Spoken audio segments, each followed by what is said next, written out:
What I said there. And the appointees no. So much me define appointees are omumuka senka omu na etete omu de so a.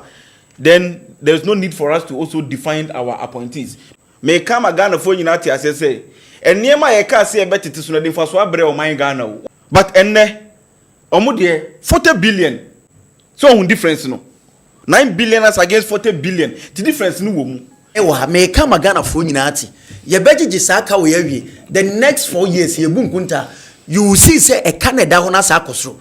Abusia for you bi akwa na yem from Mega TV and platform we eso. Sammy Gyamfi Junior. In fact, me kan we honi pakro Ibrahim Hussein. In fact, wa floor NPP communicator bi. Na utie nkomo na utimu NPP communicator no person die ni odene efa so na eja opupa neningu ase. But Hussein so die esan say what first Sammy Gyamfi suban ne Sammy Gyamfi ni style of communication ntino untimi emfa to form easy sa na na eneya me no kase 16th of July 2025 the energy sector levy MPP foresee dum so levy aisanye levy ena omo implement into kotofu wela per gallon bia 4 cedis ena da so per liter so 1 cedi abusia for conversation any ablikuma not incident is here nsem ena MPP communicator pese oyeden odfa hu no de propaganda no de intro yenko na yenko ti sansen no emu enchiri mu na ekoba bedina kai na beto so hanom area number 1 authentic platform Mega TV enye no de na oti na papa de beboa Ghana man na odigu akwamu a enne oye no ofa enne me be na me ne assembly member baako kasa in fact o say Matisse say John Dramani Mahama ba sentimental mo Hussein unya time adanasema yen assembly members for no me ba yeah we eno de otie mi na ka wo de abem yeah me offer me de bem start topic ni dia yes offer me de bem what's your John's allowance now okay don't worry me de be room the way I know about tougher then no problem. Let us come to the main topic. Okay offer me that in fact very well me for offer Oman Ghana adia na eha Ghana pa bibia na ye can useless expenditure in fact John Dramani Mahama be president pay wako position okoye no wakwa kusua niema yie in fact correct wrongs na ekoso ewo na aban JDM number 1 mu nyina nti na wote bench wo no na wonim de oka because aba park no so be bobo pen it is say oba park no so biwo a meaning say skills no de beba no edamu stronko yera mama say NPP aban say you cut down expenditure ye de ko budget mu ebetimi aboa ama Ghana some critical sectors bi ono ma say sika ne ebetimi de ewura ho na aboa ye no if I then be before you say there expenditure ben your mama say no me ba metete nema so first thing no buy ministers ote so from 124 and then me no can say was 60 ministers you are for the first time of 124 ministers you are Mahama any 60 ministers and a year adwuma and then me no can say you are Mahama okay Independence Day celebration MPP are buying spending 15 million cedis titisika no 150 billion. You remember by also no what is about 1.5 million cedis. It is kind of 15 billion. And to compare 15 billion to MPP for 150 billion now, what you say yes, you Mahama, what Jenny Ghana for who ye abwayen. You draw 2024 budget. Yeah, 2025 budget statement. And I'm here some they compare MPP 2024 budget statement. Me share any etima a save a year 10 billion cedis. So what difference now? Not just say you are John Dramani Mahama and near brew. Expenditures or cash or betty so no sampa or aboa. MPP time. You are for buy first 8 months or spending 62 million cedis or private jets. 620 billion old cedis. And there Mahama buy you know. You until say Mahama or the private jet and them you may cost you $100,000 per hour. It may cost you even 20 million cedis mpo yehu bibia sampo.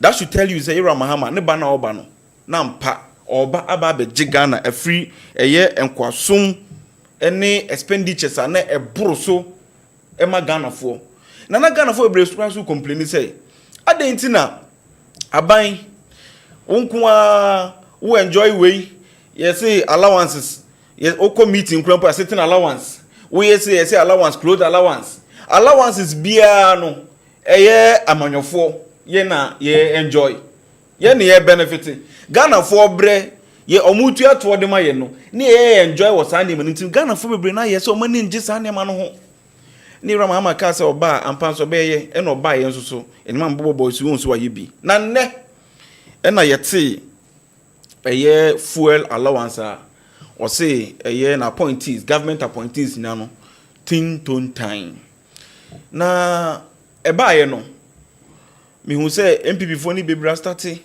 na Ira Mahama government appointees no nchirem ma hu Ira Sammy Awuku say Ira Mahama nchire government appointees na okan enimu okan na me fast e na me ko hwe publication bia somewhere 2022 Ira Akufo so ka kire yen say or cut it down air salaries no by is it 30%, yeah. Na or cut it down fuel coupons no so by 50%.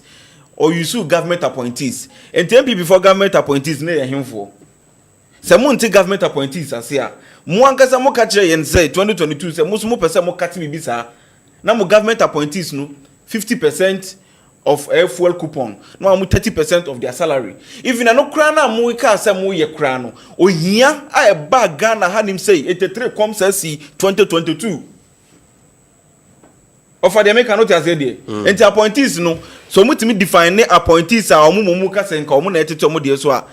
Then there's no need for us to also define our appointees. Because appointees the Ira Mahama o hwe CEOs omo nyina omo ka ho bi. The Ira Mahama boni dey appointing ni bia no oka ho bi. Until oka say government appointees na e was any go say parliamentarian e ba bontin e be ka so onti government appointee ase say dem make out say na dey na ye kan offer minimum PP ni bi no a government appointee me person boni din the girlfriend ne car no use the girlfriend me two car na de nam. Enti eno no sa no woji fuel coupon enya buy na etua na duties na oko enya duty enya buy na asoma no so nko ba bi enne me mete ha masi me pese na me tini kurom kakra me ne me ma epie na matuka na nam se e wo sa buy tua aban ma me coupon na magista coupon no de me ma gu ka mu e de omo nenam me de omo kɔ Ratri Park na me de omo akɔ ha na aban na etua ho ka Ira Mahama say abanya sumo say ebia ministry we ko asantimentam ha ne koye say dia aban ne be provide fuel dia mo senjina koye ba say wo te honom as an appointee a obedwene say aban e de fuel coupon e brew te Jennifer ye de wo pe en de bi nsida na me kan ade bi onum say doctors somewhere 2007 en omo esama omo allowance no CPC ta na CPC ta no na doctors no range omunya between 20 to 45 gallons a week so we have 45 gallons a week now o multiply by a month na 180 gallons and 180 gallons no wo dey brand ne 180 gallons no see you see 50 cedis crampo na dey multiply by 180 gallons a month offer say sika we entimi to assembly members be 50 omumum na omu hwe say eye mpuntuduma be koso empesu aso entimi emma konfanochi hill konfanochi yakekani nyina boma yentimi mfanya konfanochi yie yakekaske nyina boma yentimi mfanya Felm Military Hospital yie yentimi mfanya sewia yie yebetimi de aisa ne mani nyina enti se yakase yakate down wa kaka JDM Ira John Dramani Mahama na appointees omodoso they are more than 100 enti fanese nipa dasa nipa bia no bosumi Ira Mahama se makate down fuel coupon me pene ma wonya den enfo fuel ko na se fanese fuel no krampo say 1 million cedis 10 billion krampo na multiply ba mu nyina na hwa ade Enti the be say e wo say we use no judiciously fuel now we be one na wo tu sika to a wonim say ne be bi wo hono ma wo kwa ni kwan say we dey oko appointee bi hono ma but say how the kwanye be fa so a e dey hye betum say na Sammy okwo kan say be bi wo hono mo a nye say ye allowance dey ama wo depo no wo ho you just move the car there na ebuagum ti obegum no ma wi a eno ne ya o mu use no anyhow bi a opebia osisi betima ye para say ne close sa fuel depo so no enye sa de a omko bufu e no ho wi a they will use it wa man allowance kra na wenye bi use. Okay, me can me see Ira John Dramani Mahama say obema o fuel a na che say omo special assignment bi say jefa koye ene de say okọ fuel depo hono ma obetima kwa ko bu na o de akọ ba say ama coupon enti ukọ fuel ukọ depo hono ma ukọ na o de ama mo feel me kan ma me papa no ma feel ama wo ochina na wasa akọ mo feel me kan ma me ene na say bi nsi of say dem cannot say ene na bi nsi enti in fact NDC aban Ira John Dramani Mahama Ghana for sufre ena ogusu awoye sada na oka se obekate down fuel coupon and say fuel allowance no sada na so na okoka se DSTV or Jubilee House oban so atinton time obetwam me no ka se ontwam while to office na obehwe TV abosu so na wanka so akakotua office na okoye no okoso akoye adwuma so obehwe movies bi a wa abosu so na akotua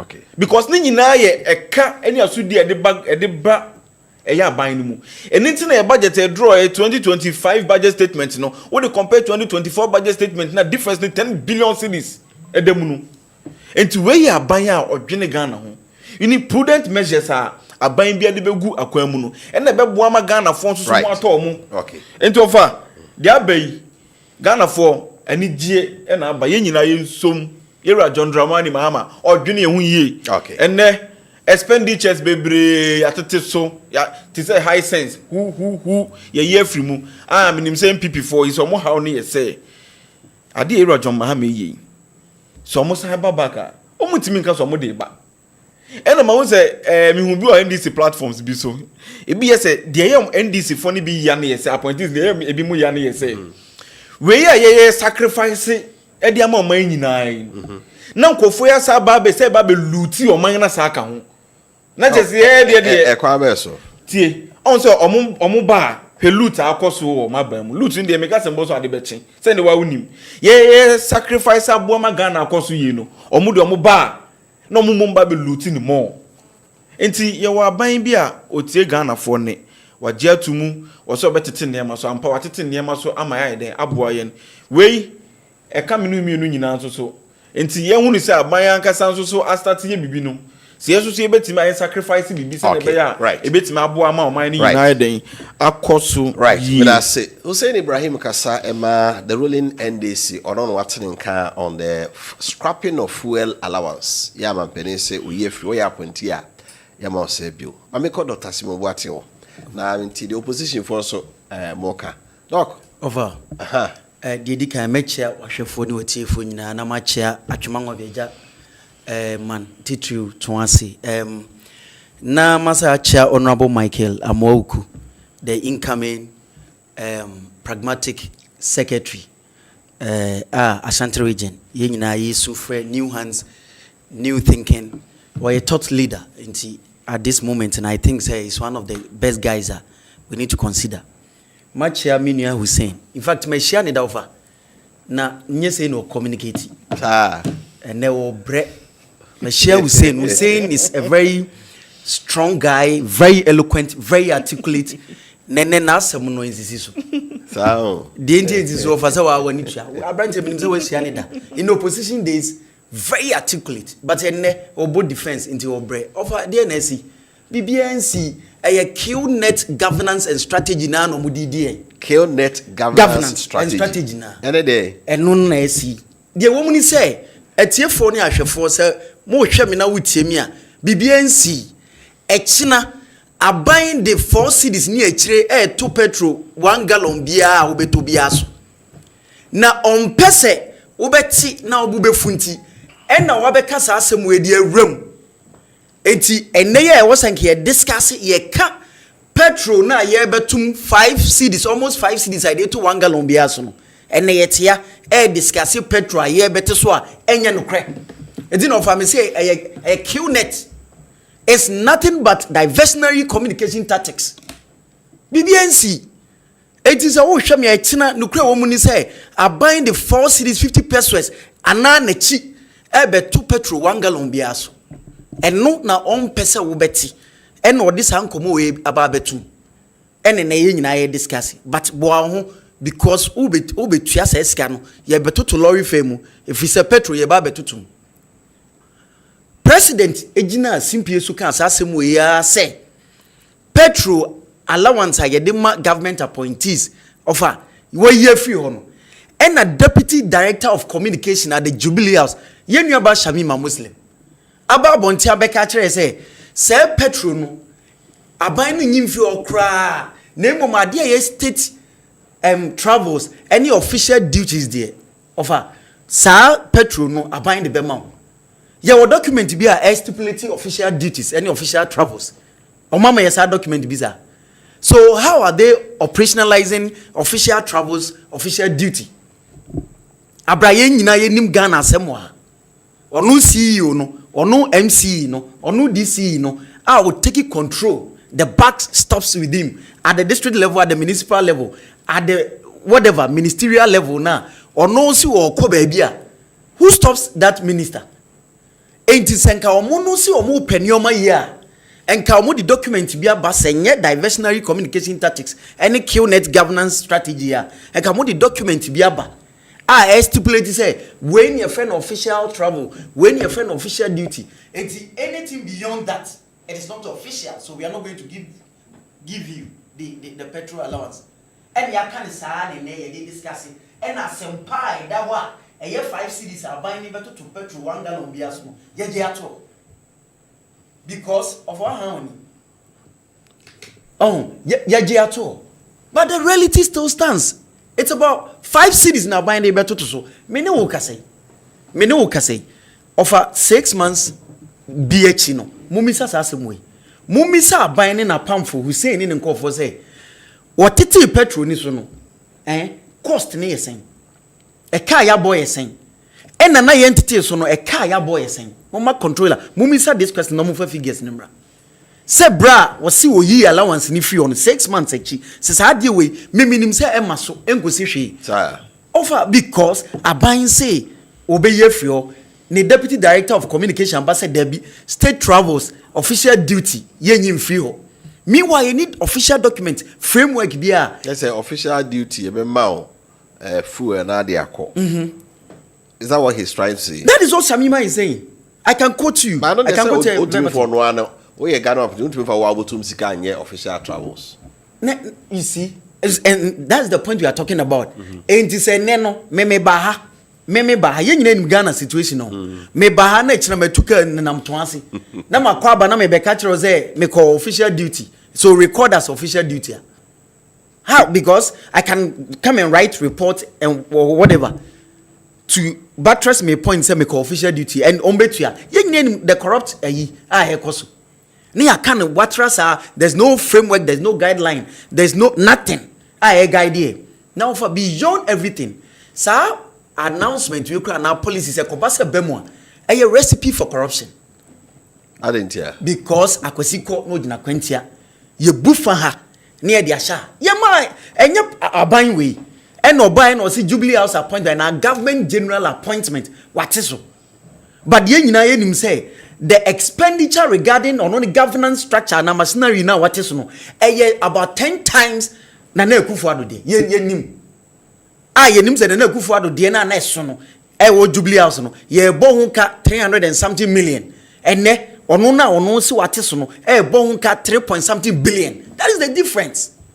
Enti enkomo be na yedi eno na ye twi Ghana fo adwena ba so say we nu kro mu ka no mo boa na me say ka say recipe for corruption in such a way say nipa na wo si wagege ne fuel allowance ni nyina no obepe because adwuma na so ye obepe kwanfoforo so abokro no aba abihim.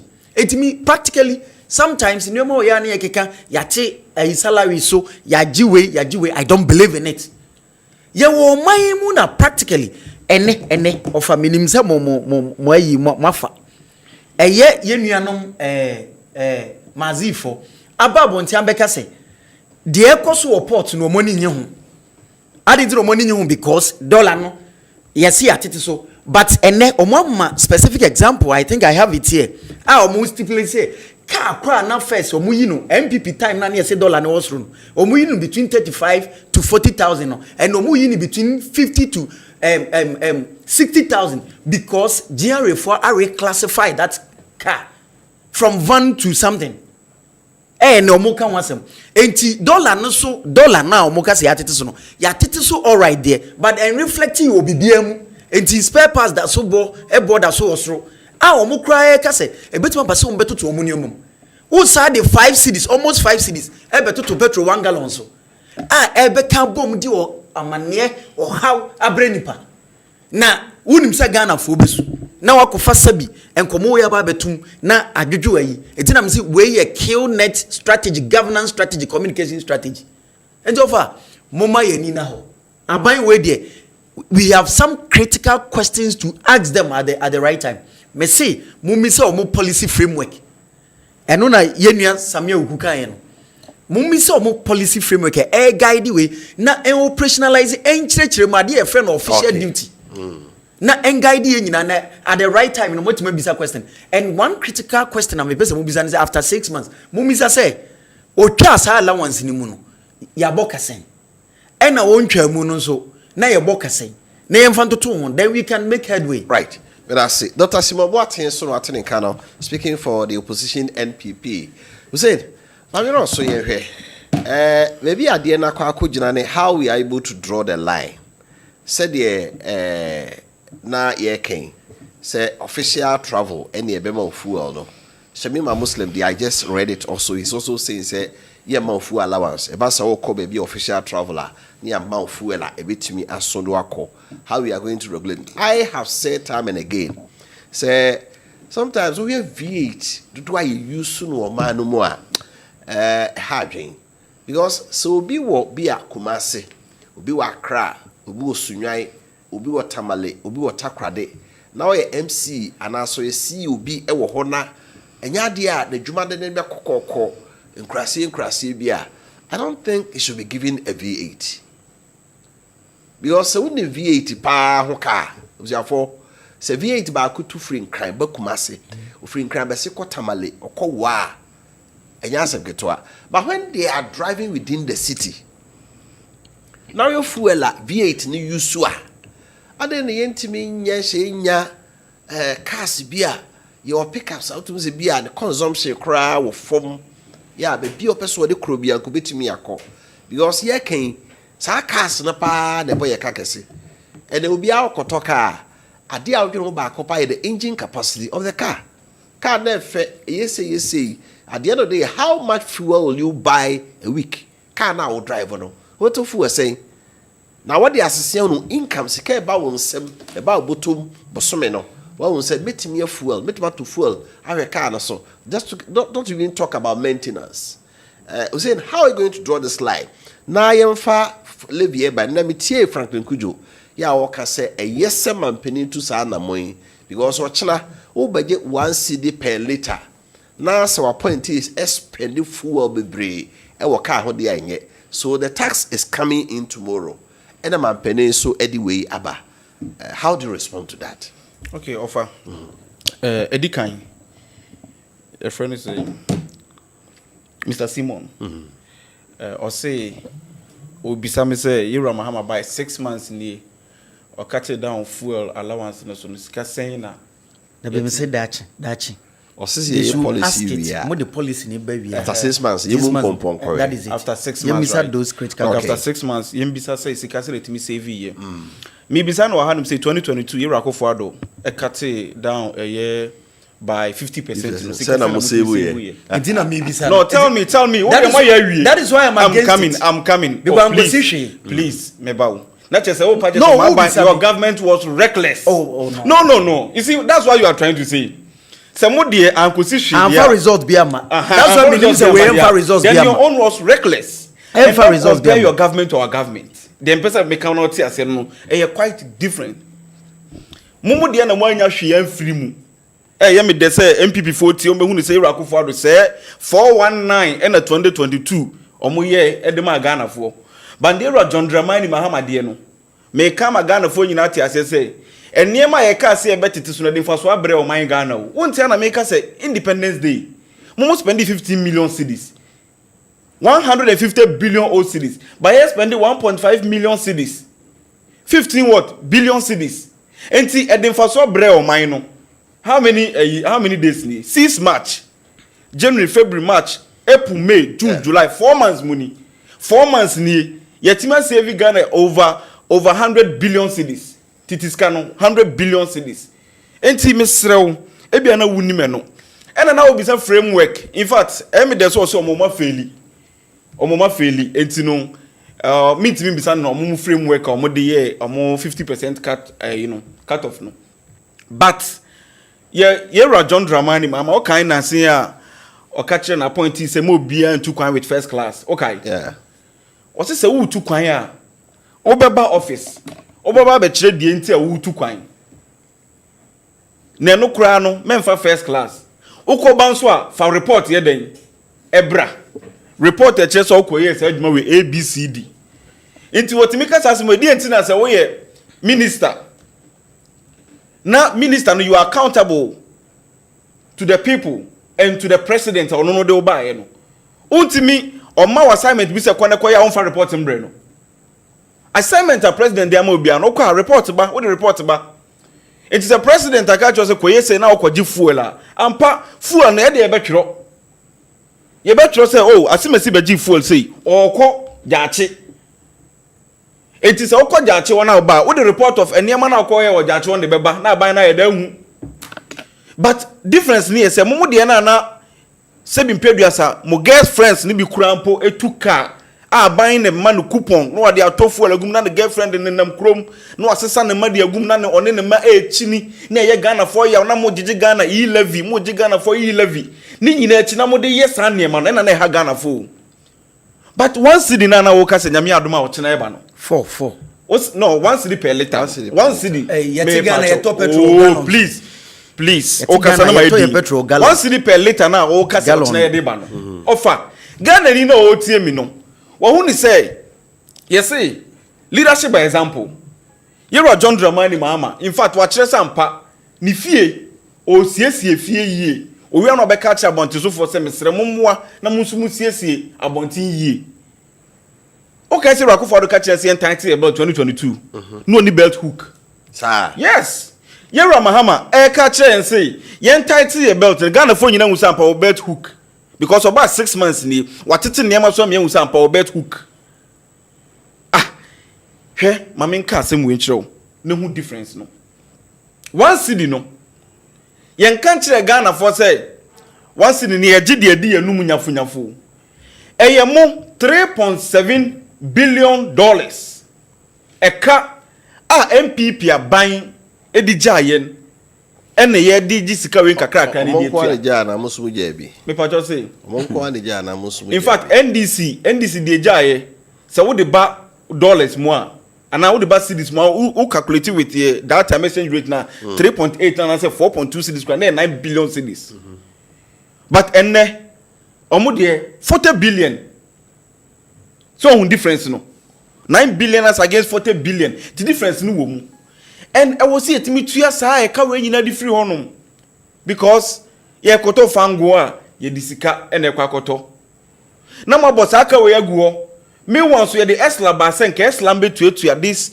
ye legacy debt e ka e beda ho e wo nyinam kane ho nyina wonim sky esla de man NPP for we omo ka chere John Dramani Mahama say Ira Mahama otiri mo de say wo de esla ba say wo jiji sika de atua e ye nyinam kane ka ye ba ye de e betwam na tax na odi ba no e nuisance tax offer meboa offer omo ba ye no Yewra Mahama in fact na dwumu pomu no wo se ye gigi ne 5 years pe se ye gigi 5 years ni wie a na edi tua ka ni wie a ida se bi e betwam ane ne Ghana for be ka so no maka se oh be hu se wo de ya de pa enti ko so fa de foforo NPP ba omo ka so metwam no mantwam o omo sa de kosi a wo de PLC e kan esla no ho e ko gi sika na nka wo se e ba Esla process ni mu ne de ye yedi tuatu aka no egi sika no edi ni ne 15 good years no mo de kosi awowa enti sika na nka eba eslam e wo se edi kotua debt no na ye ntimi nye sika no fa nkotua e na e balloon to 3.7 billion dollars no enti wo se etua e ye ka eda ho eslam mo 45 billion cedis NPP aban eslam mo 45 billion cedis offer omu through energy sector oni meka omu jaye 60.8 billion cedis na ya bana Ghana fo agya tum se mwatete mo niam so ampa yera mahama ampa okaso beti ministers watete so ya agya tumu enti yera mahama se Ghana fo mesrɛ mo mun yire mo hona mo mboa ni gigi 11 cedi per liter of air petrol na yemfa nkotua eka we ye da ho a mini Ghana yi o ka se Ghana fo ntia se ana okay Ghana for TSU. Right. Okay, info analytic for a report you buy. Over half of Ghana for editum say Yera Mahama. This energy sector a year the one city audi bay. Fabra near the betuya. Right. Because someone said the government is accountable to them, or your responsible government, or your reckless government. Okay. Say they make out here. Right. But e-levy. That's it. E-levy. Mukofa de buy, you know. Ghana for nyina hu say e levy na amfa so bia anya den amfa mbre omo ofa na omo hu say ade aye den fa so be ba de entra be site say Era John Dramani Mahama because of midima nusi no o see because of tax na about na no enti Era Mahama aye fast ababe announce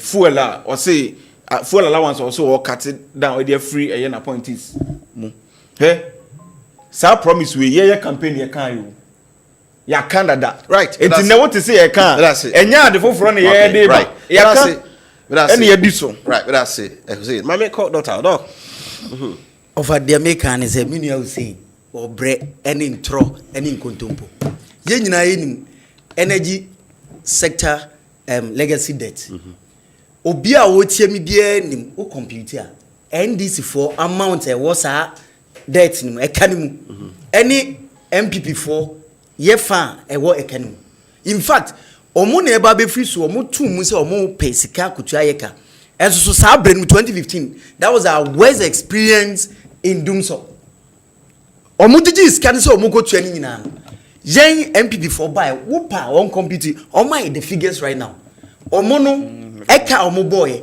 as against yen dey be count. So, na me no the American say ye tie Ghana hey ye to a fuel in gallons. It mean the American now no ka say 1 cedi no offer. E wunya me let me correct it. Ye tie Ghana ye to fuel in latest. I just say 1 cedi per liter but what say ye carbon do gallon. E bro because 1 cedi na chi no. E 25 pesos big so.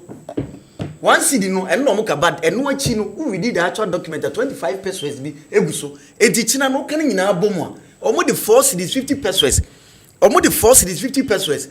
Ba beto 1 gallon bia so. Omo the 4 cedis 50 pesos beto 1 gallon bia so. E no dey pesa Ghana 40. Ene ka se enkomo ya omo di fa ho ni Hussein de odi kosi ene e-levy maka ho asem a mo ba ye na samotwem. Enye no ho asem ne ye ka bio. Ye ka 4 cedis 50 pesos a mo dey beto 1 gallon so. A Ghana fo esu. Eno ne ye ka basically. So they say enti minia me ntwe tintin bia mesin komo ya yedi nyina no ye diversionary communication tactics na mo strategy no ye kill net strategy bajati ase Ghana ni ana o man papa wutie me the nukre wo mu no mebo so saa because no na ye nukre wo mu ni say aban betoto petrol mu na omo ton spare parts ni so say aban dollar ni ade ni nyina airport sem no aban to entity spare parts ni so in fact in actual way no aban momwa increase the spare parts enu nti ye ba beto to lorry fare uti ho a sufre wunyame na hye osapo mu nso tietietie ba se ye ka no ye kan accumulation of the debt no one problem ni nyina e free back that is it me do two parties ni nyina no mo ka ho bi se de say ke o se mo time no e ka no e ye kese ska esla no mo de buy na mo ka se metwam no the woji e ma fa ntua is it right Gyamfi Junior, but Gyamfi Junior, you dey survey some of the energy problems. In fact, energy problems and into na 8 years. Ya experience doom so den decide omo experience here. Omo no time no. Omo these levies, and yet Ghana went through serious doom so. And offer, you have the benefit of history and everything on your side. Obia o temi bia so betimi the NDC ni NPP atoto. Abanya obaswa, ya express doom so. Omo no GB. But their case about doom so was worse. Ye GB. NDC time, sorry, NPP time, ye da doom so mu, ye doom light 1 hour cry, it was an issue in Ghana ye. But omo, and then ye timi that doom so mu 4 days continuously. And so much 11 be. And I'm saying, from where you sit, probably we can compute. Say omono e Canada ho ni nyina na NDC for de o me wo saying MPP de o saying, and I am putting it to him say omono ka no mo bododo sene, but the ba energy management yen manage energy no better than them. And obi anim Ghana ha say NDC for by even the week bi anwa dum so yen num light o Ghana. Meme baby amti o makru ebokwa makru week bi antwa mu a yen num light. Last week Friday, Saturday, throughout here them 2 days nina. And a Sunday in Yayo, and no mudum. And it cut across Asad region ye biatuma, Obiabedia dance say doom sono more time I west. Na says Sikana Mojin offer that was in fact I don't make these platforms. Or Moji says Kawi. And fans solve the problem because we know where the thing is. I says Kawi no Mojino. Sir, your friend is saying shortfalls, revenue shortfalls. They will end up spending it in other ways. May come a Ghana for unity. Ye better jisaka we the next 4 years ye boom kunta. You will see say a Canada on us akosro because buying Jesus eskawi edia betuaka edia solve other problems.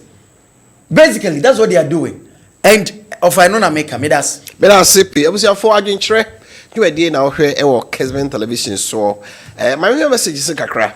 Na yemra only say wine inti no aban na adwadi fo aban de say o no tesoro ya because yo empempia aban tin kran ga je say waye bibi wo mikrom ai bia matwema nwa be mpono kataachwa na obeko kataachwa na ade ni o aban se waye enso so adwadi fo na omo ye the end beneficiaries of the policy no say o mu hu no ofa me de me sa dollar semi maka no wa fidie so say eye sa tonaton policy no it won't yield any sustainable na makachira odi entia galamsey ni nsukura nti yentimi fight because of this dollar. I have told you on this same platform because say you run tonaton economy ya establish gold board basically gold board nento no onto gold no onton ye ba ni abeja yegum.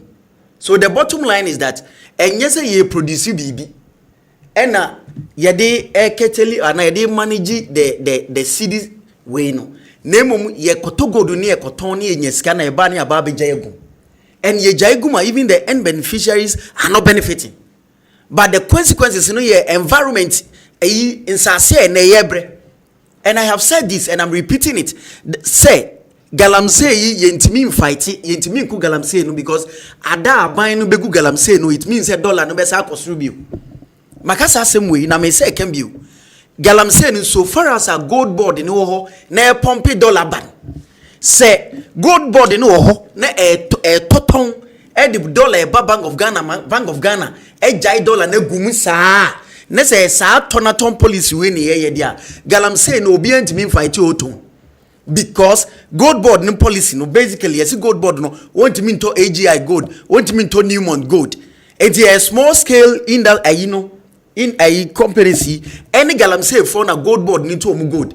So basically ada ye begu galamsey no it means a gold board ninja gold into aban nya dollar en nya ngum fa manage system no and na ye twa ya hu say ya ye nia ya sase sei ayino so aye friend say dollar no so aye koton ayino ba. And one say artificially, ya catch say dollar no bafom. But ono here dollar ekoto ade no sisi onya bi. Eno nti besine e yes spare parts e was spare parts dealers no etimitete so no muntimitete so. E free say aban si waje yagum. Look at this artificial economic management. Because ene say dollar no waje yagum ampa. En kenya ni say we reclassification ama ono kwa. Ade ana time a dollar ni woso no. Otimito no 300 otimito no 35,000 and otua 35,000 and they will between 50,000 and 60,000.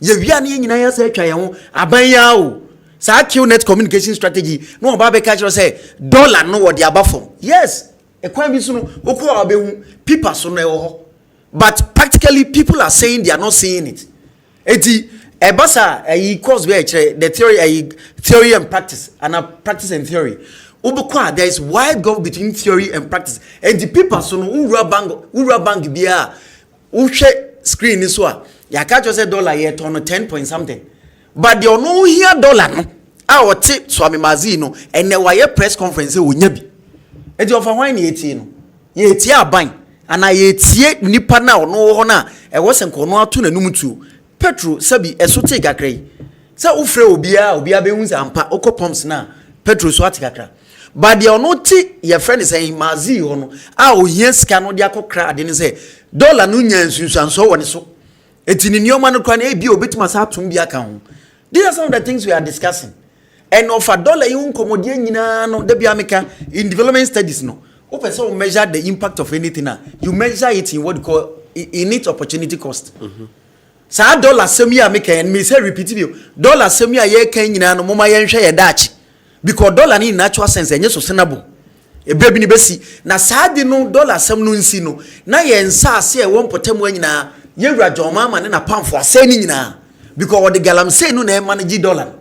Because why establishing this turnaton policy and it is running and obia and come once them. But they are fighting galamsey.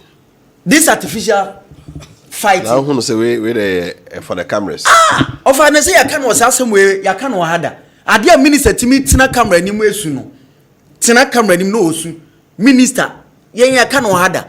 Yen nyina nim say ya dada me wo galamsey community. Na me nim the way galamsey esikoso.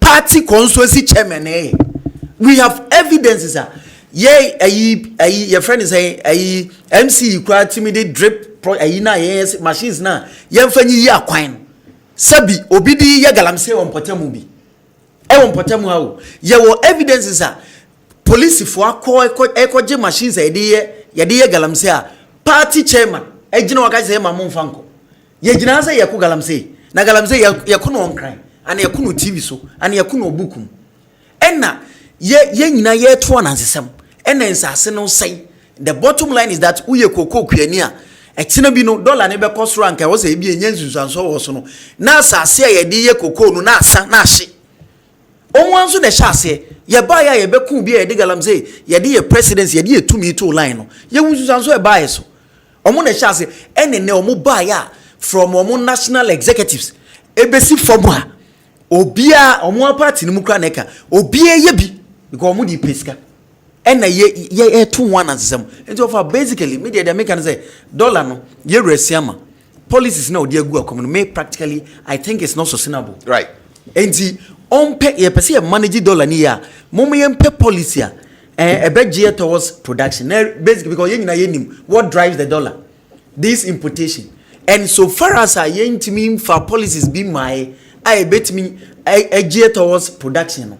Sa turnaton policy we enye sustainable we will end up at a point dollar ne besa escalate e be cost review na ho na ebehu because dollar e cost ro won sa asin so asen ye be kan finfini se o man. Well I say EP doctor Mamira Hussein so say quick one Mr. Tefri baby or end the so or say NDC aban John Dramani Mahama galamsey na ye no eno ho nsunsanso na dollar no enya no na Sammy Gyamfi gold board no ba beto gold a free galamsey is for nko aho to turn free obi a galamsey yes omo ye galamsey so na yi for na na to free om honti no da oka kosi se galamsey na be koso yi so onima no oka se to turn free some companies be it's a big company see why gold board say omoni 9 large scale mining companies kabomu so mbeto good afri om ho enti se wunima Golden Team Mining Company Limited, Akroman Gold Limited, Adamu Resource Limited, Cardial Chese Mekase Mboa, 9 gold, please about 20%. Why?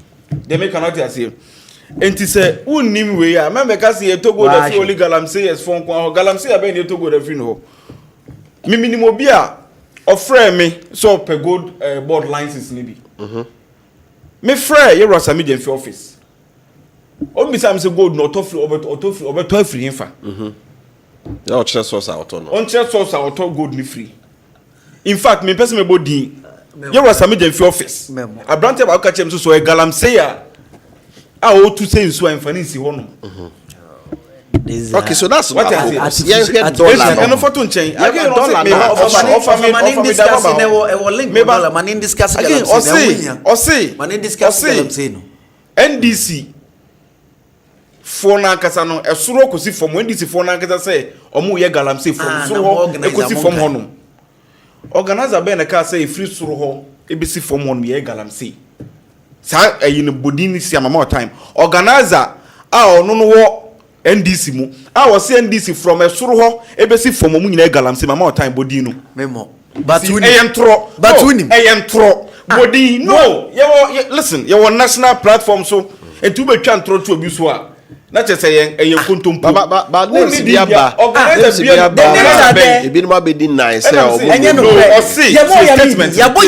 please listen listen please on be odefa o see NDC penyini bi abeka say from a suru to form honum obia galamsey me see yabo yami onya national organizer say yami na ka asem no Honorable Joseph Yami listen yabo yami di say omo angasa yabi and omba meka say ono that is immaterial at this material moment na see statement no kind different from this baby of person different no o say NDC ni say from a suru obesi from ho omo ye galamsey NDC ni be na ka sabodin obeche one professor confirm watching our NPP ni oye minister obeka kire say galamsey no headquarters no henya Jubilee House o see Rakufo Jubilee House wankasa we see from Jubilee House I read the report offer me say I read the report obi a wotie me bia kwotwe professor o see Rakufo from galamsey issue is we are fighting galamsey accusations and counter accusations and this MPP abreso no yeti bebre say if now capitals have bomb watching or no aso koche excavators be go ho be 500 any bad or excavators nyina naira yeah who pa crowd or no minister mu fighting galamsey all the excavators so any bad naira now no ya hanabisiu any Mutala Muhammad they also on TV say so almost the koche adebecho ba naira. In fact, I don't want the fight against I don't want the fight against galamsey to be politicized. Idea say you can't see a territory and sadia. Because NDC their campaign NPP their campaign NDC. Mampenesi idea no and yes simple sir. Let us all come together and fight galamsey. And yes sir, party be aba power. Then crop for you sue the state machinery to continue to do that no hey ya and our constituency executive NDC what here no so no or a small scale miner omo ban side to sisa niema o kira o some nko forest no ho krofo gu a forest so bi enwure mu no obo kan ya task force na nko ono ye NDC ni o and wo ka say o hwe mana ban nko fom because people are doing galamsey in the forest and task force no pese obetouch them. I don't want the fight against galamsey to be political because MPP for time yenya some problem be rom call for ye now because they are in power and NDC bad the same thing and omoka. So what we are discussing is if the dollar dollar negina dollar negina and the good unfortunate say so call bank now transfer a maximum of 10 cedis 50 pesos near the comma but a started be 1 month ni afei the all ska koto dollar no bank force ebinio ene ebra Bank of Ghana share mpanifo no Ghana Union of Traders Association national president ene ebusa say himfa na dollar na Bank of Ghana for the good system no mo no efa because omo call banks na say dollar no anyo. That's what we want to know because ya hwe ya e bi aban ya de bi eye pa but abama na ni ana form a na ni pe bi wo form a de omo ye na omo sabotage aban. We have the dollar, we are supporting the system. But me importer, na me call bank, na me sika akoda obe 1 month. na yɛn transfer ma me a baako ne yɛdi nkɔmmɔ no sɛ ne nneɛma kɔ demorrage because nneɛma no abɛka ba so wɔ transfer sika bi kɔ baabi o import nneɛma fra nsa ne the bill of lading na yɛ den ama no. That is where we have to focus on. What should we do now to ensure say dollar near 10.5 importer call banker obenya bi not to go to the black market and pay 12 cedis 80 pesos asana yakoba sadia na just say 10.5 na buy so the abano the purpose is defeated. All right. Me that say me ba be call we say this no me clear bi kakra NDC organizer ya maame hana bisi in fact issue ne buy no letter ba bonten excavators no wanche excavator bia ankwanko see that police station anase baby oni ni team ko no enom ko hu yo mo kan na ye dudo sei. In fact, now low bed nka ho. The next day omo ko no. That's all he said. I have the video. Let's say you have the video. Okay, and I'm saying let the video. I'm publish ya ba but no I can say. And I'm so publish ya ba but say what? I have the video. What kind you dey I have the video that he says me much excavator. Also one policeman in the crowd. No, also police or the police district police commander. Okoba ya right. Was district police commander no. Report. That be onya report. The video is there. And I'm the video. The video is manipulate video. I will look for the video. Galamsa Sunday. Mommy and find your politics. On the buy. No. Give it to the dollar. Give it to the dollar. No. It will come here. Mommy and no catch. Mommy and me catch and say. Professor Bob Watin so. No, and only after 500 of our Casa. It is a but no, I'm linking it to the dollar. Okay, so let us come to the dollar. What is it? Let us come to the issue of the dollar. Recently, John Dramani Mama catch and say dollar no range between saying or say 10 and 12. Yeah, the baby and say embro 12 enko 13 and one say yen pese beti say so be tongue dollar be 13 cedi 14 cedi 15 cedis. And the Bank of Ghana also intervene no be found. But the auto dollar between 10 and then 12. Between 10 and 12 problem behind then any one but minim say then a Bank of Ghana and penifo no mushia yi mo de mo how to manim no measures o mudi gu akwa mu se na be ya enema bi o mu kom no o be free mu no Bank of Ghana will do that and I know it for a fact since obi turn the 12 cedis president na mo be catch say between 10 and 12 nti ye say Bank of Ghana de na why na 10 no so no on betuma regulate ni say na be ya omo so kwa on benya saa sika ni bi na abeboa. That's the only thing I will say about it. Okay.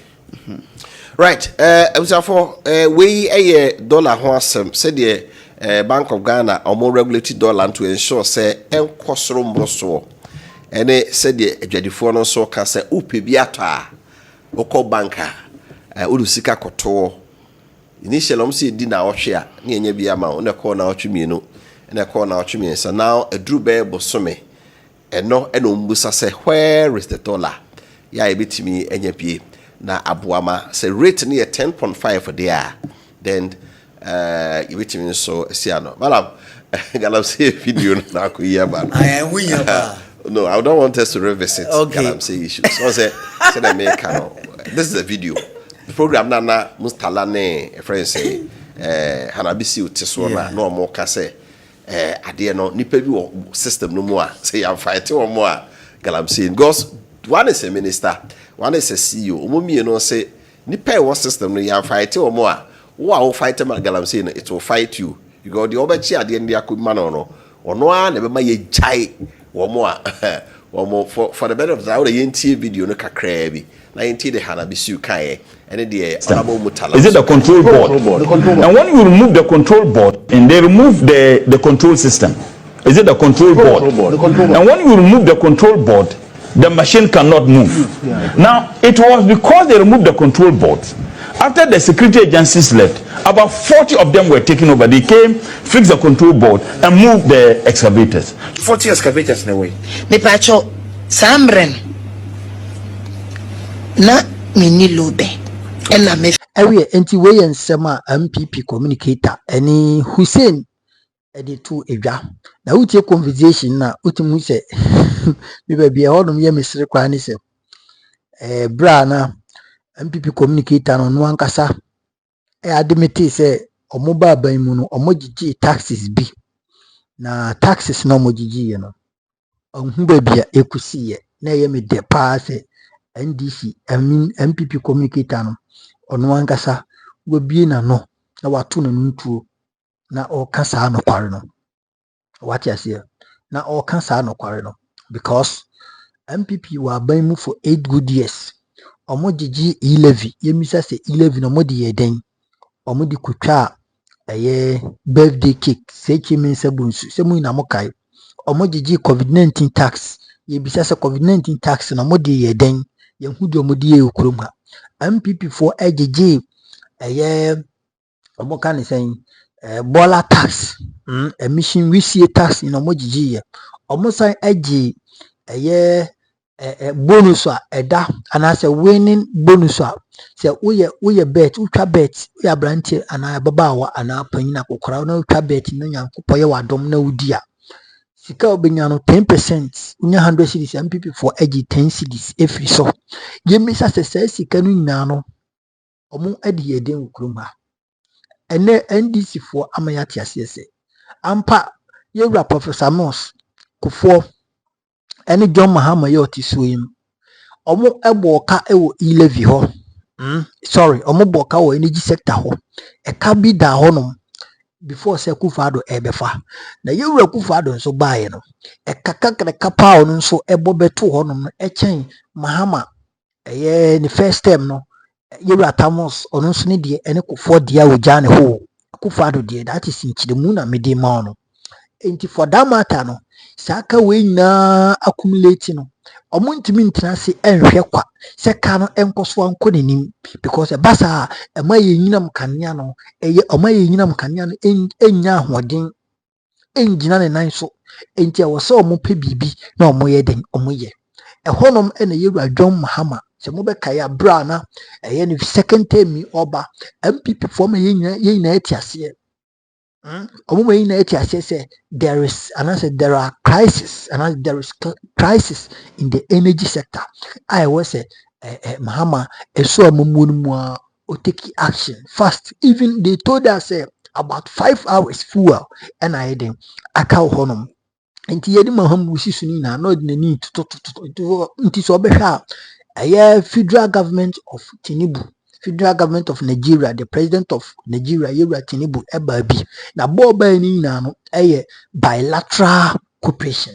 I mean bilateral cooperation countries mienu. Se countries mienu man mienu omu edidwa omu di kaso bom anase omu enya omu ahofama in terms of so omu bu omu ho. Enti omu ni Nigeria ban etnase ema Nigeria ban supply nyema kakra fuel a betim dia power energy sector no but yewura John Mahama any John Jinapa no oye the energy minister sisi etnase hu say no the way ade na esi kono e was omo introduce tax ena nyankopon adom so omo ba ban mu na dollar ne sha se e drop it I na me no say $1 is to 10 cedis. That is marvelous and good. That is marvelous and what good. I been see that. In 10 days, fortnasy, who say no, baby, ya kofa dollar free, 17 cedis, I drop it about 10 cedis. In fact, economy is so edgy and so. It for that matter, yeah, yenye then because of the dollar na for ninety yen fuel also. Ampaso MPP NDC for 80 fuel also from a year. One first na liter beer 23 cedis, eba 15. Eba ya beto 14 NDC for buy no almost no there be adabraka yente so ye beto 1 liter beer 10 cedis. That is initial ye beto 1 liter beer 10 cedis. Enti 10 cedis no moto no muhu se there be o se no ka no da ho so many ye ena menya NDC communicator but e was me cheche ni mu magana fo nyina anya abotere no mutie no muhu sampa. This is the reasons why and I said these are the reasons why the energy ɛyɛ sector levy ne aba na nyɛ sɛ bi frakadan ɛnyɛ sika bi ɛna NDC for the bɛhyɛ ɔmo bɔtɔ maka kyerɛ sɛ menya NDC ni but for the sake of my audience and for the sake of ɔmo hwɛ me nyinaa no I have to give you this education so that once we be who deɛ ɛkɔ so ɛwɔ saa levy ne emu enti yɛwura John Mahama ɛne n'aban ɛtena ase hu sɛ dabi o ɛwɔ sɛ petrol na sɛ yɛ drop in aba fam no ɛne dollar na sisi edi ni na abɛto one level 10 cedis no ɛwɔ sɛ yɛtumi de tax kakra yɛde 1 cedi bia to 1 liter so a ɛyɛ 10 cedis no nti wotɔ 1 liter bia na ɔbɛyɛ den ɔbɛsi sɛ 11 cedis ɛna ɔmo de tew so ɛne me kɔ pump ɛne me ankasa me tutu anamɔ kɔtɔ fuel gu me kam na me kɔɛ no na 1 liter bia da 10.99 ɛnyɛ nduru 11 cedis koraa ba yɛmisa sɛ bra na NPP fo mfa tax ne nka ho no na ɛyɛ sɛn communication ye na brand NPP from Vanka home na 1 liter be a ton 16 cedis even it me call ya jumpo ya could do what 1723 cedis a liter last year honum baby and here now MPP for NDC for a the tax na to so no who say hey I was say the tax we to so near yibi emre bi baba yibi na ye the kotu akana e da energy sector honum no na Ghana for ye hu hwan ye because one me when you no draw you na sebi embow oyade no ebeka ho it also me when you no draw it enyo it this levy ya by ni na car MPP for previous government yewura John Mahama na akra ka ho bi 2016 ene aban ya otwa mu ye MPP ATSE ka o mabo ato ho no na energy sector no omodi ba betua enti anye sɛ MPP NDC for begi sika no ɛde akoto enamawe omudi koto kebab awe omudi koye birthday party omudi kotwa cake na ade this is not about a cake this is not about here calling them this is not about embezzlement this is not about squandering omu ade betuaka MPP for so omu ye memo kro omu bra bonti meka nche se energy levy no omu no over 2 years na omudi ye den okroma levy no omudi ye den sorry electronic levy no momo transaction levy no modi yeden I am daring them to come out and tell us this is the definition of a energy sector levy na abano it be a short by na gun and libya wo hwe bisisi what o mase it no sika na se bi yetua no ye ni betua bi ko me suka adibia embibia metopatwo gum enti metobia na anopa ya akra makotua me de na maba betina yi enti no se bi wa no a wo se so ye de mechechiro mu ye na ehu sampa this is the reasons why enkofo no eje tax no Midi Manuesi Hanum, your number 1 authentic platform. Let's also subscribe to the channel. No, I like it. Mudi no share na for any be a coupon course wa Israel.